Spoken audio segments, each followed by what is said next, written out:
కులం కులం అనే రెండక్షరాల పదం గత 2000 ఏళ్లగా ప్రతి ఇద్దరి భారతీయుల మధ్య చిచ్చురేపుతున్న ఒక పురాతన వ్యత్యాసం. మనం అభివృద్ధి చెందుతున్నామనేది ఒక భ్రమ, మారుతున్నామనేది ఒక కళ. శతాబ్దాలు గడుస్తున్న ఈ కుల వ్యవస్థలో మాత్రం మార్పు శూన్యం. అంచెలంచెలుగా ఆకాశం వైపు ఎదుగుతున్నాం మనం. ఈ కుల వ్యవస్థలో మాత్రం అట్టడుగునే ఉన్నాం. ఆకలికి, శ్వాసకి, ప్రాణానికి, రక్తానికి, నీరుకి, నిప్పుకి లేని కులం మనకెందుకు? ఒక సామాన్య పౌరుడికి ఈ లోకంలో స్వేచ్ఛగా సమానంగా బ్రతికే హక్కు రాదా? ఈ కులం, మతం, రౌడీజం లాంటి సమస్యలకు పరిష్కారం లేదా? మన సమాజాన్ని ఇక మార్చలేమా? ఇన్ని ప్రశ్నలకు సమాధానం ప్రతి పేద విద్యార్థి కన్నీటి బొట్టులోంచి పుట్టిందే మా ఈ ప్రయత్నం.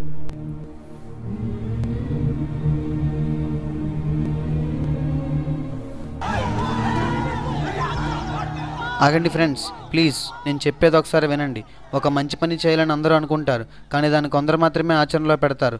అంతటి మంచి పనిని మంచితోనే గెలవాలి, కానీ చెడుతో కాదు. మనకు కావాల్సింది మార్పు. ఆ మార్పుని ఓర్పుతోనే సాధించాలి. సహనంతో సాధిస్తేనే విజయం వస్తుంది. ఇటువంటి సహనమే బ్రిటిష్ ప్రభుత్వాన్ని తరిమి కొట్టింది. మన ఫ్రెండ్ ఉద్యమానికి ఊపిరిపోసిన గొప్ప వ్యక్తి చనిపోయాడు. ఇలా మీరు షాపులు, బస్సులు తగలబెడితే మన ఫ్రెండ్ మనకు తిరిగి వస్తాడా?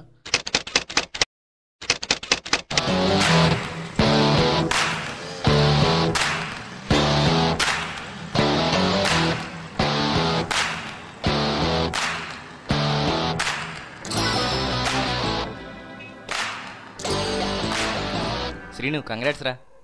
దేనికిరా? నీకు ఎంసెట్లో మంచి ర్యాంక్ వచ్చిందిరా. నిజమా? నాన్న చాలా సంతోషపడతారు. అవునరా. థ్యాంక్స్ రా. కానీ గవర్నమెంట్ కాలేజ్లో సీట్ వస్తుందంటావా?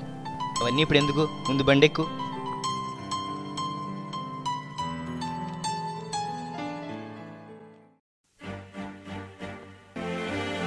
ఏంట్రా, ఏమైంది అలా కూర్చున్నావు?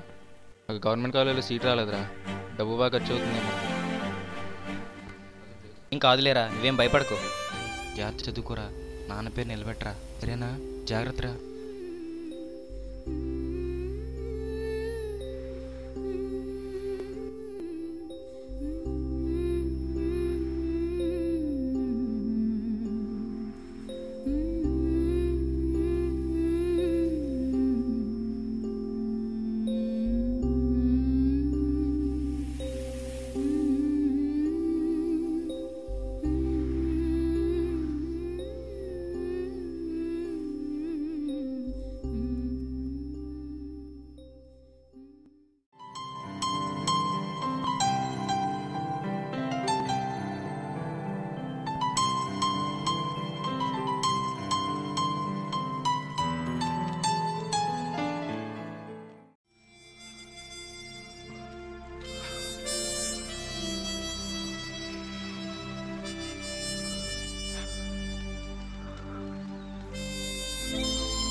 రారా.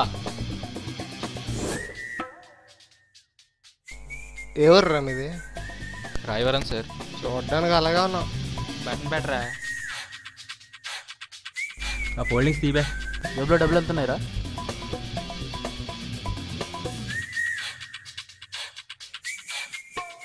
ఏరా మామ, సరిపోతాయా? సరిపెట్టుకుందాం లేరా. పోబే.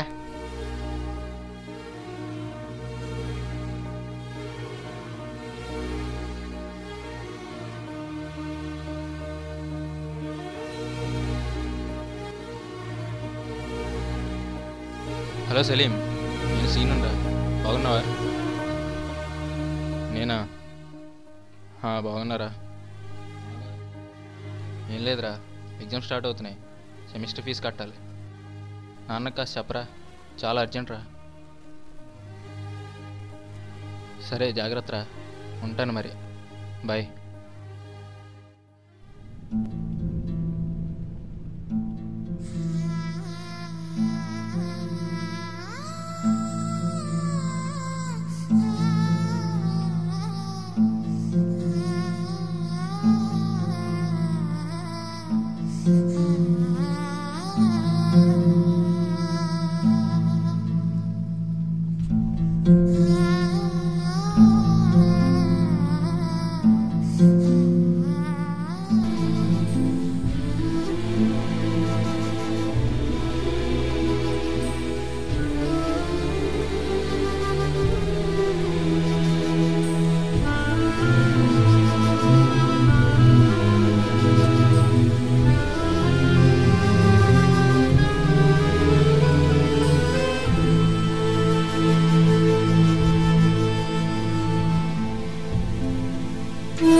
బ్రతుకేనా బ్రతుకేనా నీది ఒక బ్రతుకేనా, అనుక్షణం భయపడితే నీది ఒక బ్రతుకేనా, ఎదిరించే దమ్ము లేని బిగించే పిడికిలి లేని బ్రతికే నీది ఒక బ్రతుకేనా, సిగ్గుపడుతూ ఉండలేని అవమానం భరించలేని నీది ఒక బ్రతుకేనా, ఇంకెందుకు నీ బ్రతుకు, చావరా ముందుకు.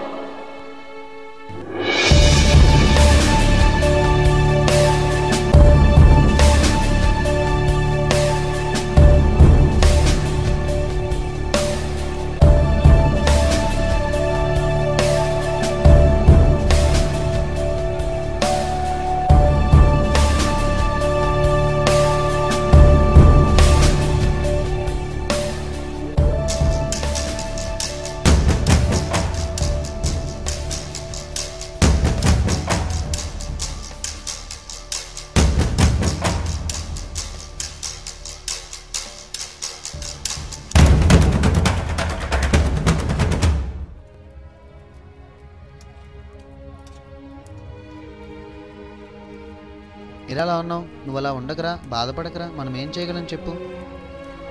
అవునరా సలీం, అలా ఉండకురా. లేదురా, నేను ప్రస్తుతం మనిషే బతుకున్నా. నాకు మిగిలింది వాడి జ్ఞాపకాలే.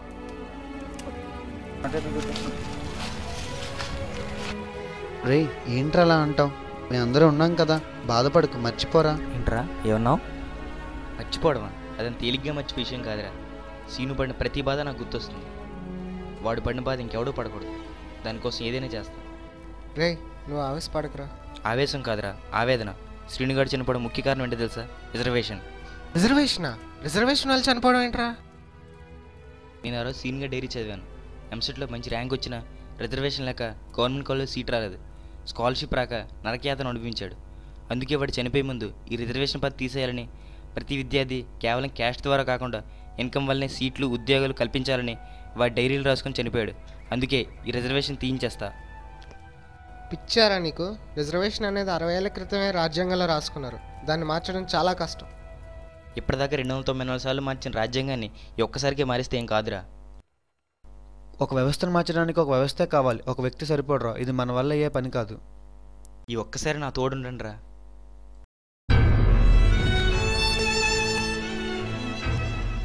రాజ్యాంగం అంటే రేషన్ కార్డు అనుకుంటున్నాడే ఏంటో పిచ్చోడు.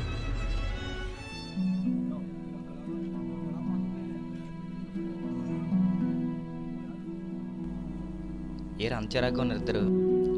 మా తమ్ముడికి ఎంసెట్కి చదవరా అంటే ఎందుకురా కష్టపడ్డాం, మనకి రిజర్వేషన్ ఉంది కదా అంటున్నట్రా. నీకేమైందిరా? నాకు జాబ్కి ఎలిజిబిలిటీ ఉన్న రిజర్వేషన్ లేక రిజెక్ట్ చేశారా.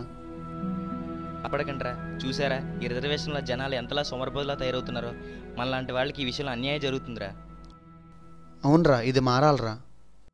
దానికి నా దగ్గర మంచి ఆలోచన ఉందిరా. మన దగ్గరలో ఉన్న అన్ని కాలేజీలు తిరుగుదాం, అక్కడ రిజర్వేషన్ గురించి వ్యతిరేకంగా మాట్లాడదాం. ఈ ఉద్యమాన్ని జిల్లా అంతా వ్యాపించేద్దాం. చాలా బాగుందిరా, కానీ దాని జనాల్లోకి ఎలా తీసుకెళ్తాం? స్టూడెంట్స్ అంతా ఎక్కువైతే ప్రభుత్వాలు కూలిపోతాయి. ఆఫ్టర్ ఆల్ ఈ రిజర్వేషన్ అంతరా. అందుకే ఇప్పుడే ఇక్కడే ఈ క్షణమే స్థాపిద్దాం ఏఆర్ఎఫ్.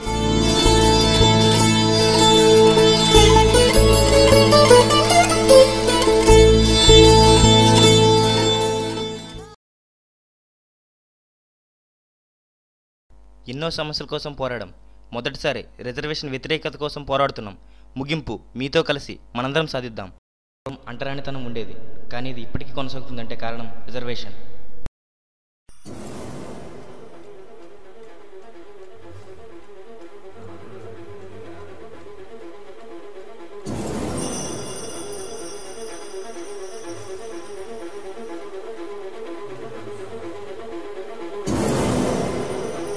అన్న మీరు చెప్పిన విషయం నాకు చాలా నచ్చిందన్న.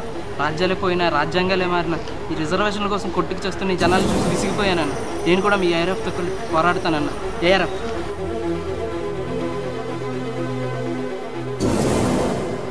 కేవలం చదువులోనే కాదు, క్రీడల్లో, ఉద్యోగాల్లో, ఆఖరికి రాజకీయాల్లో కూడా ఈ రిజర్వేషన్ అనేది రిజర్వ్డ్ బెంచ్లా తయారైంది.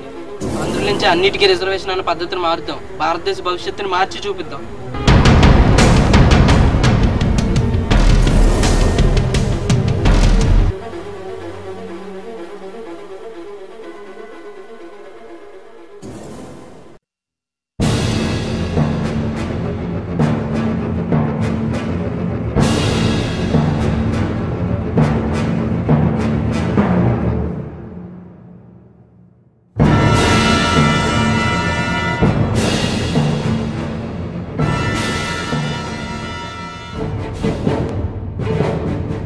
గవర్నమెంట్ నోటిఫికేషన్కి వ్యతిరేకంగా ప్రతి అప్లికేషన్లో క్యాస్ట్ కేటగిరీని క్రాస్ చేసి పంపడం వలన ప్రభుత్వం అధికారులు అసహనం వ్యక్తం చేస్తున్నారు.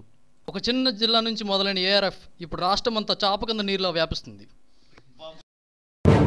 ఏంటయ్యా ఈ ఏఆర్ఎఫ్ గోల? ముందు సత్యం క్లైన్ కలుపు.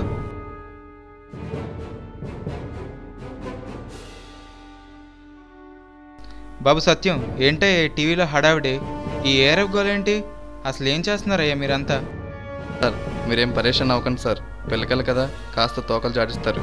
సరైన సమయం చూసుకొని తోకలు కట్ చేసడమే మన చేతిలో పనే సార్. ఏం కట్ చేస్తావో ఏంటో, అసలు ఎన్నికలు దగ్గర పడుతున్నాయి. ఈ టైంలో మనకు కావాల్సింది ఆ పిల్లకాయలు ఓట్లే. అటు ఇటు అయితే ప్రభుత్వమే కూలిపోతుంది. సార్ అదంతా నాకు వదిలేండి సార్, నేను చూసుకుంటా. ఏం చేసినా మన చేతికి మట్టి అంటుకుంటా చూడు. ఇస్తాను ఆ ఏఆర్ఎఫ్ పిల్లకాయలంట జర ఎక్కువ చేస్తూ టీవీలంట పేపర్లంట పడుతున్నారంట. అవి చూసి మన సీఎం బాబు ఓ కంగారు పడుతున్నాడు. ఇంతకీ ఎవర్రా వాళ్ళు? మొత్తం కాలేజ్ కుర్రాలన్న. వీళ్ళందరికీ హెడ్ సలీం అని కూడా ఉన్నాడులే. సలీమా? ఆ పేరు ఎక్కడ విన్నట్టుంది. సర్లే కానీ వాడిని కాకుండా వాడిని ఫ్రెండ్స్ పట్టుకుంటారా, మాట్లాడదాం మన స్టైల్లో. సరే అన్న. ఎక్కడికి? సీఎం గారిని కడదాం సార్. కుదరదు. పర్మిషన్ ఉందా? నేను ఇస్తాను, మీరు వెళ్ళండి. అవ్వదు.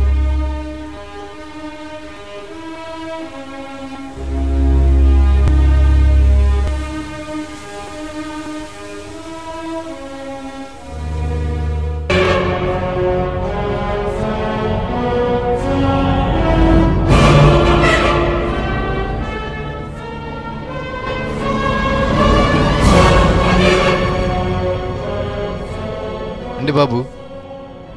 ఏమీ లే బాబు, నేను పూర్వం చెట్ల వ్యాపారం చేసేవాడిని, అందుకే ఆ భాషలు చెప్తా వినండి. ఇప్పుడు వేరే చెట్టు కొమ్మలు నా చెట్టుకి అడ్డంగా వచ్చాయనుకోండి, వాటిని నరికేస్తాను. ఇప్పుడు నా రాజకీయం చెట్టుకి మీరు అటు కొమ్మలు అడ్డొస్తున్నాయి, కానీ మీరు మనుషులు కదా, అందుకే నరికే విధానం మారుస్తా. ఎంత కావాలో చెప్పండి. అర్థమైంది సార్. నేను మీ భాషలోనే చెప్తాను. చెట్టు కొమ్మలు కాబట్టి నరికేస్తారు. అదే వృక్షం అయితే ప్రస్తుతం అది చెట్టే, కానీ వృక్షం అవడానికి ఇంకా ఎన్నో రోజులు లేవు. వృక్షం కొమ్మలు కొట్టే కొద్దీ పుట్టుకొస్తాయి. డబ్బుతో రాజకీయం చేయొచ్చు సార్, స్నేహం చేయలేం. వస్తాను సార్. అదేంటన్నా అలా వదిలేసావు? ఇప్పటి కదరా వృక్షం అని, వృక్షాన్ని వేలతో సహా ప్రకటించంటారా. వెళ్ళా సలీమని తీసిరండి. వీడేరా సలీం అంటే?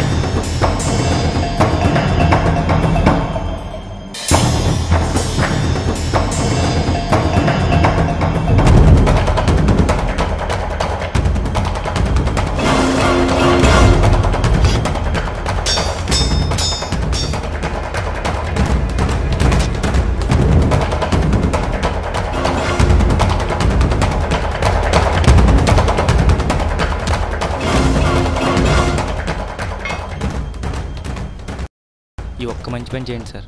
మీరు చనిపోయిన తర్వాత ఈ మంచి మిగిలింది సార్. Please sir. నేను చనిపోయిన తర్వాత మిగిలిన మనిషి నాకెందురా?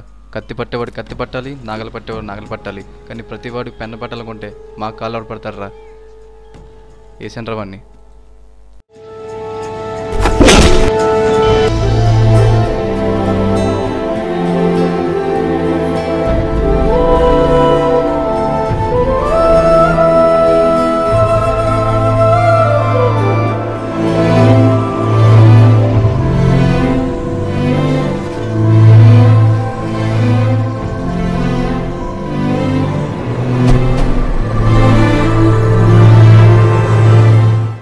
తన చావుతో మనందరం నిరాశ్రులయ్యాం. మన ఫ్రెండ్ కోసం పోరాడదాం, తన ఆశయాన్ని సాధిద్దాం, మన భవిష్యత్తు మనమే రాసుకుందాం. రండి ప్రయత్నిద్దాం.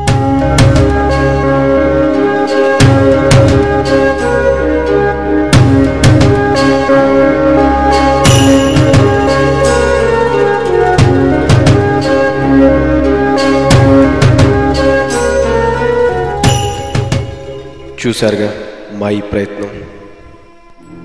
ఒక చిన్న ప్రయత్నం ఎక్కడో మారుమూల పట్టణంలో ప్రారంభమై నేడు ప్రదేశాలు మారి ఒక ప్రళయమై మరో ప్రభంజనమై ప్రధానినే కదిలించి నేడు ప్రభుత్వానికే పరీక్ష పెట్టింది. ప్రేమ కోసమో, ప్రేయస్ కోసమో, పగ కోసమో, పనికిరాని మార్కుల కోసమో ప్రాణాలు పోగొట్టుకోవడానికి వాళ్ళిద్దరూ పసిపిల్లలు గారు. పౌరులు, నిజమైన పౌరులు. అవును, పాలు తాగే వయస్సు నుండి పాడెక్కేంత వరకు ప్రతి చిన్న చిన్న తన సొంత సమస్యలకే కుమిలిపోయే ఈ సాధారణ పౌరుడు దేశంలో ఉన్న పెద్ద పెద్ద సమస్యలను ఏం పట్టించుకుంటాడు? సమాజంలో జరిగే సమస్య ఏది మన సమస్య కానప్పుడు ఇక మనకు సమస్య అంటూ ఏముంటుందనుకుని ఇదే ధోరణితో కాలంతో పాటు కాళ్లతో చైన్ లేని సైకిల్ తొక్కుతుంటే ఆయాసం, అలుపు తప్ప ఆత్మగౌరవం, అంతిమ విజయం రెండూ ఉండవు బాస్. 6 దశాబ్దాల అరకొర స్వాతంత్రం కోసం 2 శతాబ్దాలు పోరాడిన ఓ భారతీయుడా,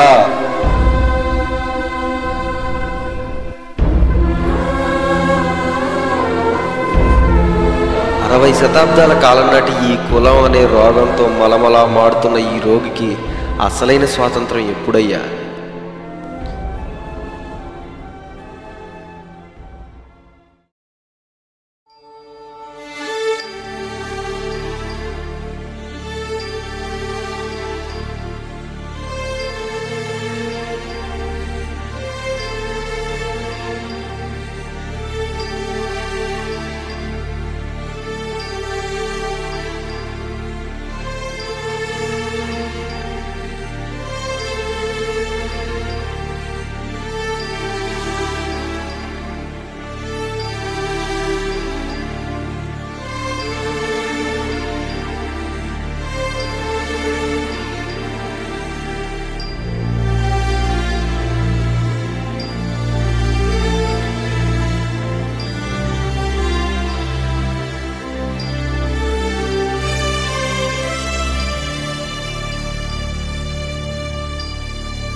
ప్రయత్నిస్తే ఓటమి కూడా ఓడిపోవాలి, నిరాశ కూడా నిరాశ చెందాలి.